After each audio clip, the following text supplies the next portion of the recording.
Welcome back to Tambellini's Top of Mind podcast. I'm really excited today to speak with Dr. Mordecai Brownlee, the Vice President for Student Success at St. Philip's College. And he's here with us to discuss experiential learning and its importance to workforce development. Dr. Brownlee, thank you so much for joining us today. Oh, Katelyn, I'm excited to be here. Thank you so much for the opportunity. This topic is near and dear to my heart. I spend a lot of my time thinking about how can we help college students enter the workforce and where are the gaps? And I'm really looking forward to learning from you today. First, just hearing how you personally define and how the industry defines experiential learning so we can set the stage for the conversation. Sure. So I will tell you, you know, who I credit and the industry credits with doing an amazing job of setting the foundation on which experiential learning sits on is Dr. David Kolb. Dr. David Kolb has done some outstanding work in terms of advancing this concept of experiential learning. And simply put, it is the idea that through experiential learning, it's quite simply learning by doing. It is putting students in an opportunity, giving them an opportunity, a situation to where they can work out theoretical aspects of the curriculum in a hands-on experience. And that can be done through course focus, through community focus, through work focused opportunities, but it is giving the exposures to hands-on learning, and it has learning outcomes associated with it. So it's more than just saying, okay, I've now had this hands-on, if you will, experience. What did you learn from that experience? What can we take from that experience to advance the framework, to advance the curricular aspect of the learning experience and the outcome? What are some examples of experiential learning opportunities? Sure. So, one of the ones that I don't want to use the term easiest, but it's certainly more efficient that I have seen has been the course-focused experiential learning. We would see this more in health sciences, where understanding that students have a practicum experience in which they take what they have now learned from the textbook and they're now applying it in real-world situations. And so it gives substance, but it also is an opportunity for refinement for the student themselves to determine, yes, this is actually what I see myself doing in the field, what I had hoped the learning experience would be, and what my workforce pathway would be. The other opportunities there is community focused. This is built on either service learning opportunities or what some would call volunteer opportunities. I did several of these in high school, and they helped refine for me what was going to be my career pathway in education, of assisting some of the youth in terms of their preparedness in some key areas of mentorship, peer mentorship. And so it gave me some great exposures and understanding, yes, I like working with students and helping them to understand essentially the life that is ahead of them and some very difficult situations that they may be experiencing. So that worked for me. Other opportunities work focused. And so we see these in internships, externships, temporary job placement opportunities. So that tends to be the three pillars, if you will: course focused, community focused, work focused, in which students are able to gain these experiential learning experiences. And again, I'll stress, it has learning outcomes associated with it. So they're able to reflect either through reflections themselves or by capstone assignments, or assignments essentially that is able to showcase what they have learned out in the field and apply that to their curricular experience. Is experiential learning important at any stage of your learning journey? So for instance, if you're an adult learner, does it change if you're going back to school mid-career versus being a first-time freshman and you're 18? That's a great question. I would say for no matter where a student may be on the spectrum of life, of age, experiential learning is extremely relevant. And I dare say that it truly, as we move forward into this next realm of industry, of workforce development, of society, it should be required, to be quite honest, for a number of reasons. And so I would say especially for that first time in college, incoming freshmen. So many of our students, our youth, are not exposed to many of these career pathways that society will demand of them moving forward into the next 20 to 30 years, certainly 40 years and beyond. And so as we look at them being productive citizens for years to come, and depending upon their community, the implications thereof from an economic standpoint, we know that we're now dealing with an opportunity for career exposure. And so by having opportunities for our youth to be exposed through experiential learning of these opportunities, it opens up a whole world for them in terms of exposure, opportunities that they didn't realize were present. Because so many times our youth are essentially, or I won't say victims, but victims of their environments. And if they have a great environment, then they may have great exposures. If they have a poor environment, not just economically, but in terms of quality, then that is essentially the pathway that they've been exposed to. So there isn't much exposure to other facets of industry. And so experiential learning provides that. But if you're on the other side of the age spectrum, learning spectrum, perhaps you've had some degrees, maybe even advanced degrees. As industry shifts by the hour, there is new technology that is hitting society, hitting the workforce, that our working and able workforce need to be exposed to. And experiential learning creates that pathway.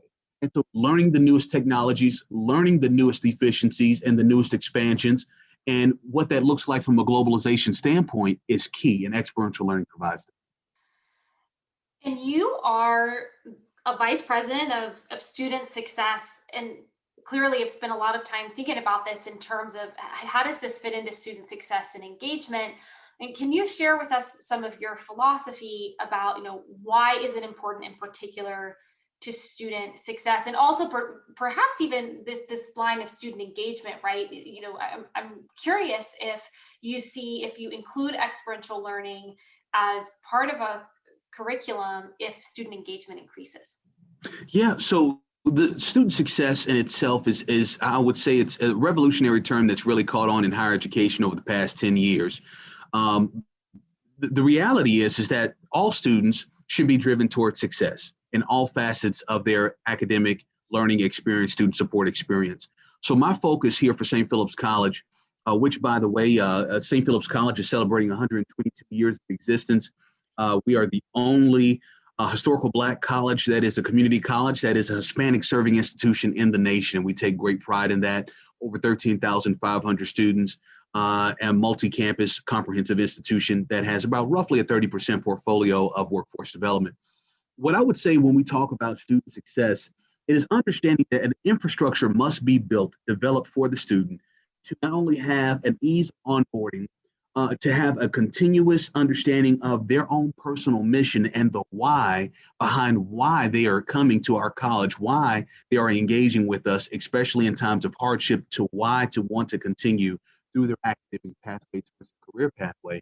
But it's also that celebratory piece of, once you make it to the workforce, how we continue to support you from here on out. So student success encompasses the entire workflow, if you will, of a student, the entire life cycle of a student here at St. Philip's College. Now, with that said, in terms of student engagement, certainly over the past several years that there has been a revolution, I'll continue to use that word, in how we as educators look at how we support our students inside the classroom, and understanding that that support should come from a holistic standpoint, our ability to be able to support that student in and out of the classroom and ensure that there is a seamless, integrated approach to advancing what's happening inside the classroom, outside the classroom. And that's where experiential learning comes in. So a significant part of what we do within the Student Success Division is finding opportunities. It can be as simple as clubs and organizations, but there's also that gamut that I talked about with the community focus and the work focus, where we're right there on the front lines, meeting with the students, getting a sense of where they want to go in life, supporting them in that mission, and wanting to help them in gaining those exposures and ultimately landing that job opportunity for them. Because here in San Antonio, one of the realities, many people don't know this, so I'll say this, San Antonio is the most impoverished metropolitan city in the United States. About 3-4 years ago, we surpassed Detroit on that metrics. And so we understand that our number one enemy is poverty. So the exposures that we can gain, provide students, they can gain that knowledge, that skill set, those exposures that they're not necessarily receiving within their communities, and take them and their families out of poverty forever. So we understand that we're in the business of changing lives, and a lot of that is done through experiential learning. A minute ago, you brought up technology, but we didn't dig in there. So I'd like to go back to what is the role of technology in experiential learning? How can it enable that? As we talk about workforce development, as we talk about the gaps that is currently being experienced, but certainly is slated to just be exacerbated over the next 5 to 10 years, as we look at some of these high skill, high demand opportunities in the workforce that are heavily technological driven.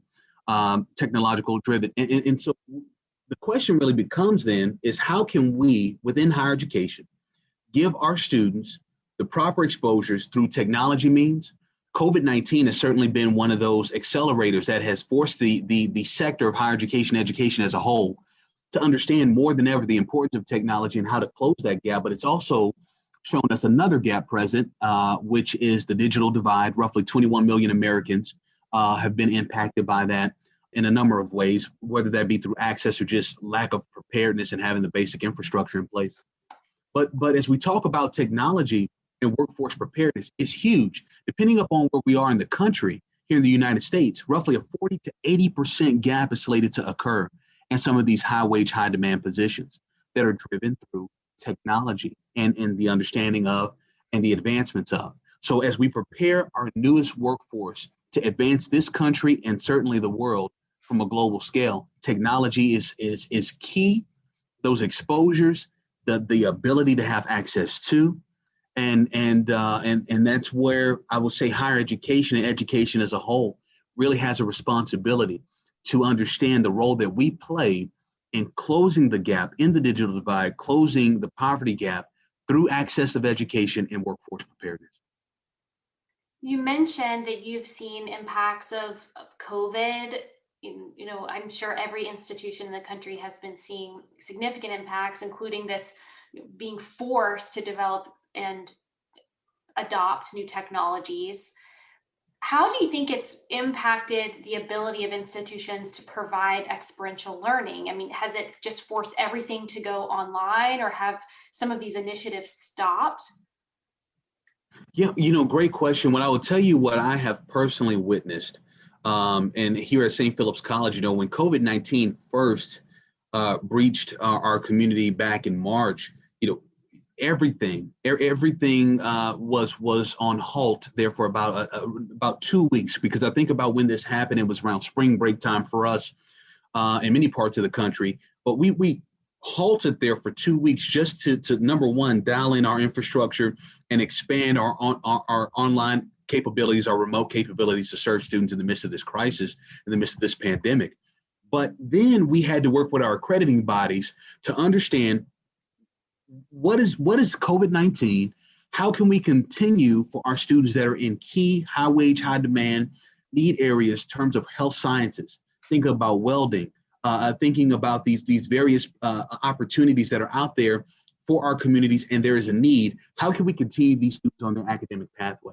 So what we've been able to do now is to still provide, certainly implementing the measures for safety and wellness of our faculty, staff, and students, but able to still deliver those workforce CTE-driven courses, career and technical education courses, through our accrediting bodies in a safe manner. That still is in place. And so there are several technical community colleges around the nation that have followed suit as well. They too offered at a reduced capacity within the lab space, within the classroom, but they're still providing that experiential experience, those external campus opportunities for development for those entities that are prepared to support our students by those means. However, it has certainly been done at a reduced scale. Now, what I have also seen is those that are not in the career and technical education space have continued to offer their courses through remote means. However, now that we talk about that experiential learning piece, for those instructional areas, it gets a bit interesting, because depending upon their academic pathway,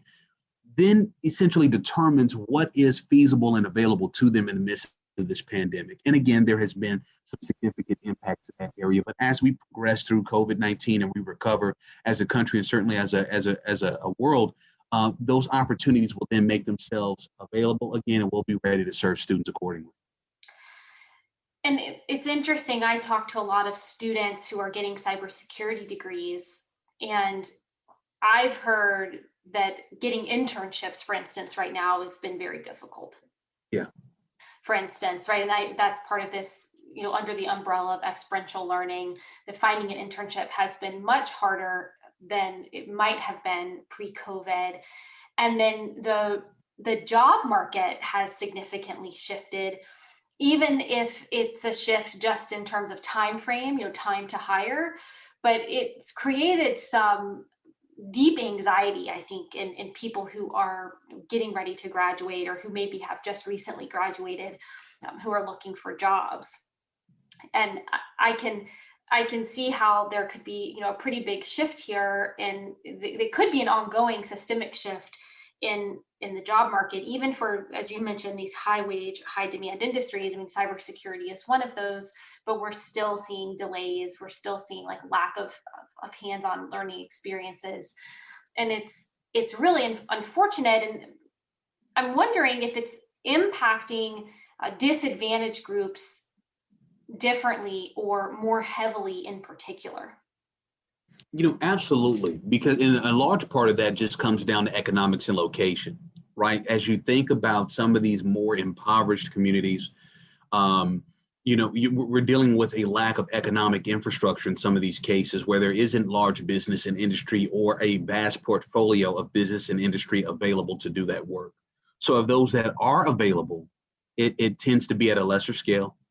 And because of that reduced scale, you're now dealing with a situation where all students can't necessarily be served in the same manner. And so, yes, to answer that question, absolutely. What I would also say to the students who have been impacted in areas like cybersecurity, remain encouraged. We will come out from under this pandemic, and my prayer certainly is that we, even with all loss, from family standpoint, from economic standpoint, that we come out even better somehow. But we're all fighters, and we'll all make it through this time. But also understanding the importance of transferable skill set is another thing that I think certainly, I believe Generation X began to be exposed to this reality. Certainly as we look at millennials and being entrenched in the workforce at this point, but now we're talking about Generation Z and that generation being out in the workforce. One of those realities that has certainly been impacted through millennials, through Generation Z, I should say, I said X, but Z, is the reality that market shift has been abundant and will continue to be abundant. And so that lack of stabilization will become a norm. Mm-hmm. And until we reach this point of normalization, whenever we reach that point of stabilization. So in the midst of this period, I would say then for my millennials, for our Generation Z, is transferable skill sets. And depending upon where you are in the market, where you are from a location standpoint, be prepared to pivot accordingly and have that be the focus. I think it's part of now why here in education, we now approach, the student pathway now with a meta major standpoint. It's, where's your area of interest rather than trying to peg you into a major? Because the reality is too often we get so focused and bogged down on the black and white. This is what I've been trained to do. This is only what I can do. And the market is telling us something different of saying, what else can you do? Mm-hmm. So if we can prepare students for the what else and understand what happens from a transferable skill set and be prepared for that reality, then I think we will help assist our students and our workforce with pivoting accordingly in this ever-changing market. I've been thinking about it as we've been talking about this idea of workforce initiatives in particular, and how important, even more important that becomes over time. It's funny, as we talk about millennials, everyone's, I think, still has it in their head, millennials are so young, but the earliest millennials are almost 40. That's right. Right at this point, and it's really the new generation. It really is this Generation Z and the generation behind them that are, I think, going to end up driving a lot of demanding changes in their educational experiences. And we're already starting to see some of those things. We're already starting to see that generation say, why would they need a 4-year degree? They just want to get a very hyper-focused skill set and go to work, right? Why do they want to take on all of this college debt? And it's a very different mindset and expectation. And I believe that also drives this idea of, well, how are we serving them from a workforce initiative perspective? So how do you see, as we look forward, how do you think that experiential learning opportunities might change and might even differently impact workforce initiatives? I think with technology and the infusion of technology, I think that we will continue to see more efficiencies, right? One of the things I think that has happened and will continue to happen, especially in the higher education space, is higher education taking a look at its use of facilities. Okay. And as this call of auditing, if you will, that's taking place from a facility standpoint, part of the charge then becomes to institutions in terms of delivering the best return on investment to our taxpayers in the states as a whole, is how can we deliver this instruction in a means that is most efficient, that is in total integration with the workforce demands and needs, and has a less utilization on facilities and more integration of technologies. And I think that we will see this expansion continue in areas of workforce development and key career and technical education areas and arenas. I'll use welding as an example. There's some states out there that have now worked in partnership with industry to develop these simulation labs in a means in which it has not been happening before. And there's a cost factor associated with these hard tool expansions of lab spaces. I mean, you're getting into the tens of thousands, in some cases hundreds of thousands of dollars to outfit these facilities. However, how can we do so more efficiently? Because and this pandemic taught this lesson to us. How can we take those resources and be able to pivot accordingly and it not be so hard bound to a particular location, because those labs are tied to locations. But if I can't get to that location, now all of a sudden my learning experience is now taking a hit. Well, what does that look like to create some expansive simulation opportunities and to be able to provide those perhaps in the privacy of your own home, right? So now we're revolutionizing the learning experience in itself, which then enables our workforce to be able to pivot accordingly and be more relevant in the market. And so I think that we will continue to see this expansion. We will continue to see this evolution. And I think career and technical education is on the forefront of this evolution and the need of it, because the gap and the need is going to be that high, that strong as we progress through time to backfill the retirement of so many of these individuals that's been in these key positions. I agree with you. And I really appreciate you sharing your thoughts and your wisdom with us today. Thank you so much for coming on the Top of Mind podcast. It's been an absolute honor to be here, Katelyn, and thank you again for the opportunity.